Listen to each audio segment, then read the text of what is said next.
High, আমি সৈয়দ তালুকদার। ঈদ যাত্রায় সকাল সকাল আপনাদেরকে যে মর্মান্তিক দুর্ঘটনার খবর জানাচ্ছি। এই যে ট্রাকটি দেখছেন, সেই ট্রাকটিতে নিম্ন আয়ের মানুষ উত্তরবঙ্গ মানে চাঁপাইনবাবগঞ্জ, রাজশাহীর চাঁপাইনবাবগঞ্জ যাচ্ছিলেন রড বোঝাই এই ট্রাকটিতে।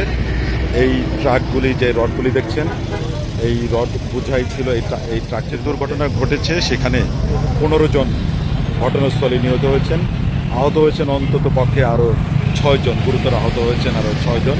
তারা প্রত্যেকেই এই চাঁপাইনবাবগঞ্জের যে শিবগঞ্জ উপজেলা রয়েছেন, শিবগঞ্জের বাসিন্দা। এখানে নিহতরা একে অপরের স্বজন, কেউ আত্মীয়, ভাতিজা, শালা, এরকম একটি ঘটনা। আপনারা যে ট্রাকটি দেখছেন, এই ট্রাকটি যে নিয়ন্ত্রণ হারিয়ে ভোর 5টার দিকে মহাসড়কের পাশে যে যমুনা সেতু সংযোগ সড়ক রয়েছে ঢাকা-টাঙ্গাইল মহাসড়কের, সেই সংযোগ সড়কের পাশে এটি দুর্ঘটনা কবলিত হয়, নিয়ন্ত্রণ হারিয়ে খাদের নিচে পড়ে যায়। এবং যে এই মৃত্যুগুলি মূলত এই যে ভারী যে রডগুলি দেখা যাচ্ছে, এই রডগুলির নিচেই তারা, এই যে নিহত যারা হয়েছেন তারা এই রডগুলি অ্যাঙ্গেল বলে, সেই অ্যাঙ্গেলেরগুলির মধ্যে চাপা পড়েই তারা মৃত্যুবরণ করেন ঘটনাস্থলেই। এই যে অবস্থা, এখানকার যে স্থানীয় যারা মানুষ রয়েছেন, সেই স্থানীয় মানুষেরা যে ফজরের আজান যখন হয় তখন তারা একটি শব্দ শুনতে পান। সেই শব্দ শুনতে পেয়ে তারা এই ঘটনাস্থলে আসেন। যেহেতু বাড়ি খুব কাছেই, মানে কাছের মধ্যে থাকার ফলেই দ্রুত তারা এখানে আসেন এবং এই যে মরদেহ যারা রয়েছেন, যারা নিহত হয়েছেন, তাদেরকে তারা উদ্ধার করেন।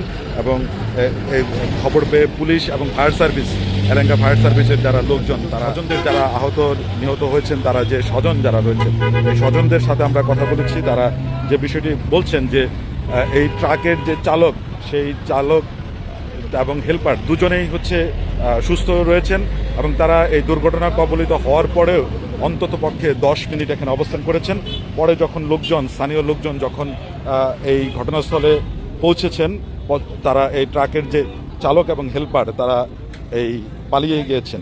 এটি যেমন একটি পরিস্থিতি আমরা সর্বসময় আমরা বলে থাকি যে এই ঢাকা-টাঙ্গাইল মহাসড়কে ঈদ যাত্রায় যেভাবে মানুষ খোলা ট্রাক পিকআপের ঝুঁকি নিয়ে যাতায়াত করেন, সেটি বিষয়ে আমরা সবসময় কিন্তু বলে থাকি। এবং এর আগেও কিন্তু এই ঢাকা-টাঙ্গাইল মহাসড়কে ব্যাপক হচ্ছে এই ধরনের সিমেন্ট রড এবং এই ধরনের যে বাহন রয়েছেন, খোলা ট্রাক পিকআপ উল্টে কিন্তু বহু হতাহতের ঘটনা কিন্তু ইতিপূর্বেও রয়েছে।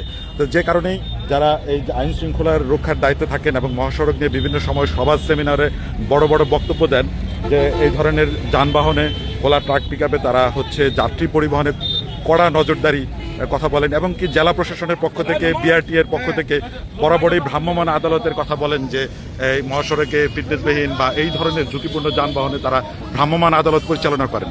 এখন প্রশ্নই থেকে যায় যে এই ধরনের কার্যক্রম করলেই তাহলে এই ট্রাকটার মধ্যে যাত্রী নিয়ে যেতে পারলেন, তারা তো এটা তো সেই চিটাগাং থেকে এই পর্যন্ত পথের মধ্যে কত শত চেকপোস্ট পাড়ি দিয়েই তাদেরকে আসতে হয়েছে।